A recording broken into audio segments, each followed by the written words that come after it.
guys, welcome back to Advent. Today is the fourth Sunday, and it is Jesus is King. Today's scripture reading, the first one I'm going to do is Isaiah 9, 6 and 7. For unto us a child is born, and unto us a son is given, and the government shall be upon his shoulder, and his name shall be called Wonderful, Counselor, the Mighty God, the Everlasting Father, the Prince of Peace. And of the increase of his government and peace there shall be no end. Boy, can't wait for that. Mm-hmm. Upon the throne of David and upon his kingdom, to order it and to establish it with judgment and with justice from henceforth, even forever. The zeal of the Lord of hosts will perform this. Who else has, for unto us the Son is born. Yeah, but I can't. I'm not singing that one. The Son is given. So Jesus is the Savior. Jesus is great. And finally, Jesus is the King. So that's where we are. We're on that Sunday of Advent.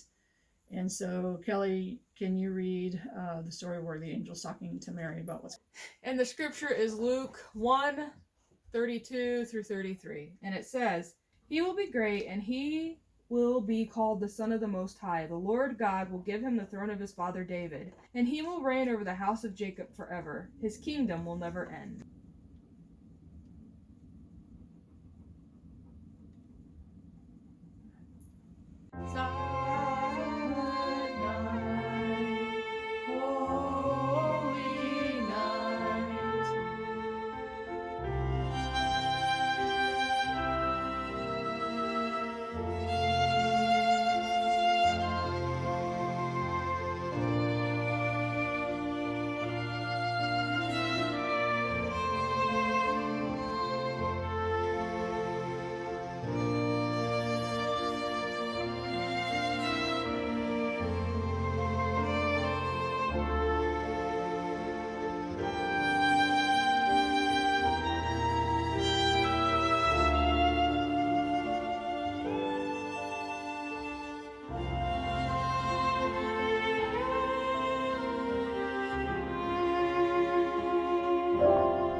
That's it. Thanks for watching.